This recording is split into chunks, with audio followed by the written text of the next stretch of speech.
It's 2025 and you're looking at your savings account with that familiar sinking feeling. Maybe there's $500 in there. Maybe $1,000 if you're lucky. Meanwhile, unexpected expenses keep popping up. Opportunities pass you by because you don't have the cash.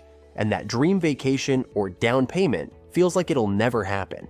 But what if I told you that saving $10,000 in just 6 months isn't some fantasy? It's a totally achievable goal with the right system. Did you know that according to a 2024 Federal Reserve study, 40% of Americans couldn't cover a $400 emergency expense without borrowing money or selling something? Yet at the same time, there are regular people with average incomes who manage to save thousands of dollars in just months. What's the difference? It's not luck. It's not a massive salary. It's 7 specific money management strategies that create what I call a savings accelerator effect. And if you're new to our channel, don't forget to subscribe and hit the bell icon so you won't miss out on the valuable insights we share in our future videos. Trust me, stick around until the end because I'm going to show you exactly how to turn what seems impossible, saving $10,000 in 6 months, into a clear, achievable roadmap. Let's start with tip number 1, the reverse budget method. Here's the thing about traditional budgeting that nobody tells you. It almost never works for saving aggressive amounts of money. You know the drill. You budget for all your expenses and then whatever's left over at the end of the month, you save. Except there's never anything left over, is there? That's because traditional budgeting is backwards. If you want to save $10,000 in 6 months, that's approximately $1,667 per month. Let me be real with you. That's not going to happen if you wait until the end of the month to see what's left. Instead, you need to use what I call the reverse budget method. Here's how it works. The day your paycheck hits your account, and I mean the exact same day, you automatically transfer $1,667 into a completely separate savings account. Not an account at the same bank where you can easily transfer it back. A different bank entirely. Make it slightly inconvenient to access. Before you pay rent, before you buy groceries, before you do anything else, that money moves. Now, I can hear you thinking, but I can't afford to save $1,667 a month. And maybe you're right. But here's the question you should be asking instead.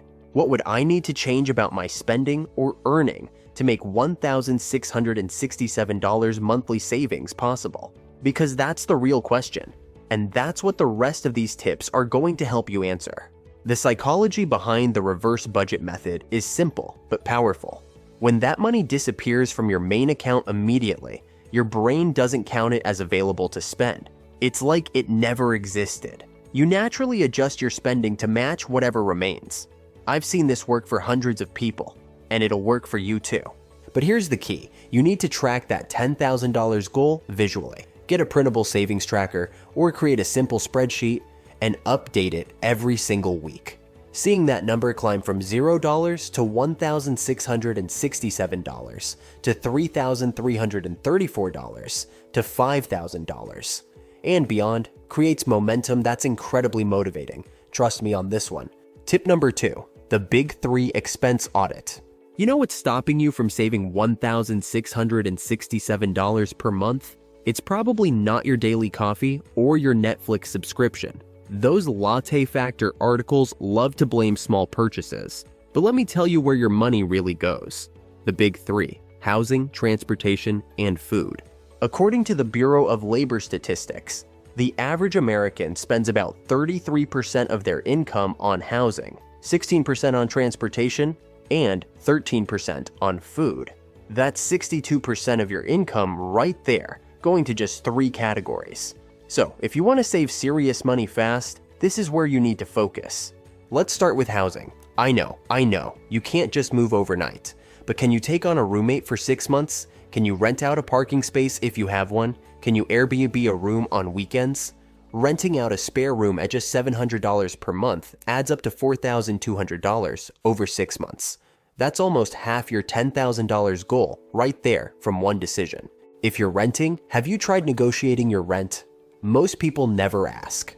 Call your landlord and say, I love living here and want to stay, but I need to reduce my expenses. Is there any flexibility on rent if I sign a longer lease? You'd be surprised how often landlords will negotiate rather than deal with vacancy and finding new tenants. Even $100, $200 off monthly rent adds up to $600 to $1,200 over 6 months. Now let's talk transportation. The average monthly car payment in the US is now over $700.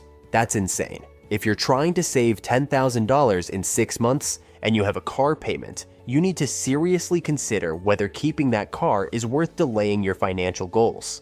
Could you sell it and buy a reliable used car with cash? Could you use public transportation, bike, or carpool for 6 months? Look, I'm not saying live like a hermit forever, but 6 months of sacrifice, taking the bus, driving a cheaper car, having a roommate, that's a small price to pay for $10,000 in savings that could change your life. And maybe, just maybe, some of these changes will feel so good financially that you'll keep them even after you hit your goal. And food. Oh man, food is where most people bleed money without realizing it. The average American spends $412 per month on food at home and another $287 eating out. That's almost $700 a month on food. Now, you need to eat, obviously, but do you need to spend $700? For 6 months, I want you to challenge yourself to cut that food budget in half. Shop at Aldi or grocery outlet, meal prep on Sundays, and limit eating out to once or twice a month as a real treat. If you can reduce your big 3 expenses by even 20%, that could free up $500, $800 per month right there. Combine that with some income increases we'll talk about later, and suddenly that $1,667 monthly savings goal looks a lot more achievable. Tip number 3, the 30-day spending freeze. Alright, here's a strategy that's going to sound extreme, but it works incredibly well for jumpstarting your savings. At least once during your 6-month journey, I want you to do a complete 30-day spending freeze. Here's what that means. For 30 consecutive days, you spend money on absolute essentials only. And I mean absolute essentials. Rent or mortgage? Yes. Utilities? Yes. Groceries? Basic ones? Yes. That new shirt because it's on sale? No. Drinks with friends? No. That streaming service? No. New books, gadgets, home decor, or any other non-essential purchase? No, no, and no. Now before you close this video thinking I'm crazy, hear me out. A 30-day spending freeze does 3 powerful things. First, it breaks unconscious spending habits. You don't realize how much you spend on autopilot until you force yourself to stop. Second, it proves to you that you can live on much less than you think. Most people discover they don't actually miss half the things they thought they needed. Third, it creates a massive savings surge that gives you serious momentum. Let me give you real numbers. The average American makes about 15 discretionary purchases per month: coffee, lunch out, random Amazon orders, entertainment, etc. Even if those average just $30 each, that's $450 per month. For most people, the real number is closer to $800 to $1,200 in discretionary spending. When you eliminate that for 30 days, you can easily save an extra $800 to $1,200 in just 1 month. Here's how to make it work. First, announce it to your friends and family so they can support you instead of tempting you. Second, delete shopping apps from your phone. Amazon, Target, whatever stores you browse. Make it harder to impulse buy. Third, unsubscribe from marketing emails. Those 25% off messages are designed to make you spend. Fourth, plan free activities for entertainment. Hiking, free museum days, game nights at home, or library visits. The best time to do your spending freeze is in month 2 of your 6-month journey. By then, you've built some momentum from month 1, and the freeze will accelerate your progress significantly. Plus, psychologically, you'll feel so accomplished after completing it that months 3, 6 will feel easier by comparison. Tip number 4, the income acceleration plan. Let's be honest about something. Saving $10,000 in 6 months is a lot easier when you increase your income than when you only cut expenses. There's a limit to how much you can cut, but there's no limit to how much you can earn. So here's what I want you to do in month 1 of this challenge. Don't just focus on saving, focus on earning. Your goal should be to add at least $500 to $1,000 per month in extra income. And no, I'm not talking about some get-rich-quick scheme or MLM. I'm talking about real practical ways to earn more money. Option 1, ask for a raise. I mentioned this before, but it's worth repeating because most people never do it. If you've been at your job for over a year and doing good work, schedule a meeting with your boss. Come prepared with examples of value you've added, market research showing comparable salaries, and a specific number you're asking for. Even a $3,000 to $5,000 annual raise translates to $250 to $400 extra per month towards your $10,000 goal. Option 2. Overtime or extra shifts. If you're in a job where overtime is available, now's the time to take it.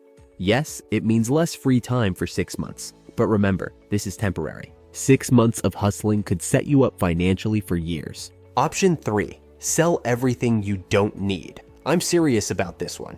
Go through your house room by room and sell anything you haven't used in the past year. That exercise equipment collecting dust? Sell it. Those designer clothes you never wear? Sell them. Old electronics, furniture, books, collectibles. List them on Facebook Marketplace, OfferUp, or eBay. Most people have $2,000 to $5,000 worth of stuff they don't use just sitting around their homes. That's 20 to 50% of your $10,000 goal right there. Option 4. Start a side hustle based on skills you already have. Can you write? Offer freelance writing services on Upwork or Fiverr. Good with graphic design. Design logos for small businesses. Like working with your hands? Offer handyman services on TaskRabbit. The key is to start simple with skills you already have, rather than trying to learn something completely new. Set a goal to make your first $500 from extra income within 30 days of starting this challenge. Once you hit that, aim for $1,000 the next month. Every dollar of extra income goes straight to your $10,000 goal. Don't let lifestyle inflation creep in. Remember, 6 months of focus for long-term financial change. Tip number 5. The Automated Savings Accelerator. Here's a truth that most financial advice misses. Willpower is a limited resource. You can't rely on willpower to save money consistently for 6 months. Instead, you need systems. Specifically, you need automation. I already mentioned automatically transferring $1,667 per month in tip number 1. But let's take that automation to the next level with what I call the Savings Accelerator system. Here's how it works. Set up multiple automatic transfers that happen throughout the month, not just once when you get paid. If you get paid bi-weekly, set up an automatic transfer for $833 each payday. But don't stop there.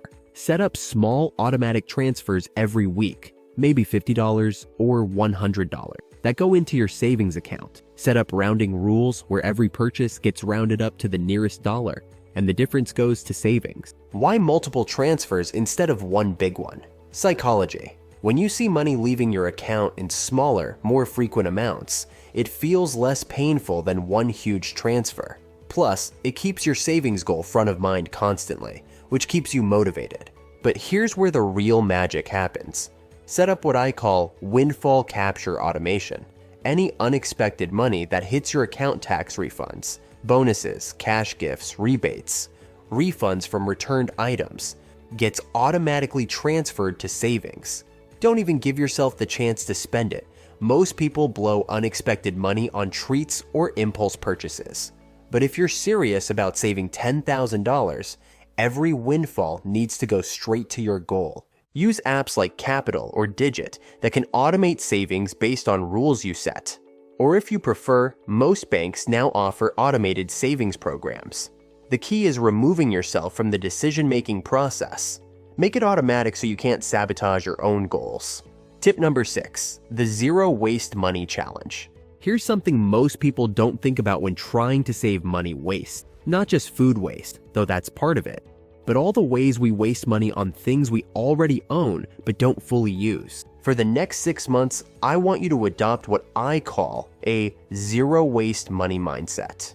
Before you buy anything, and I mean anything, ask yourself, do I already own something that could serve this purpose? The answer is almost always yes.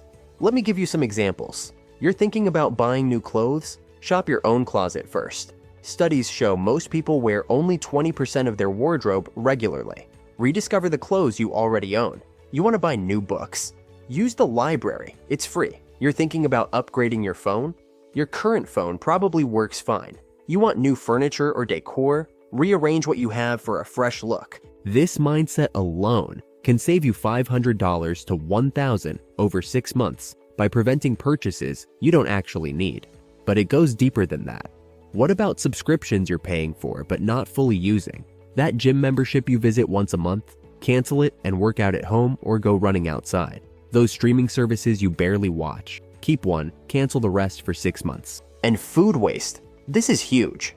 The average American household throws away $1,866 worth of food per year. That's $933 in 6 months. That literally goes in the trash. For the next 6 months, commit to using every bit of food you buy. Plan meals around what's already in your fridge and pantry before buying more groceries. Use leftovers creatively. Freeze things before they go bad. This zero-waste approach isn't about deprivation. It's about being intentional and maximizing what you already have. You'll be amazed at how much money you can save by simply using what you already own before buying more. Tip number 7, the weekly money check-in. Here's my final tip, and honestly, it might be the most important one. You need a weekly money check-in ritual, not monthly, weekly. Every Sunday evening, or whatever day works for you, spend 15 minutes reviewing your finances and planning for the week ahead. Here's what that looks like.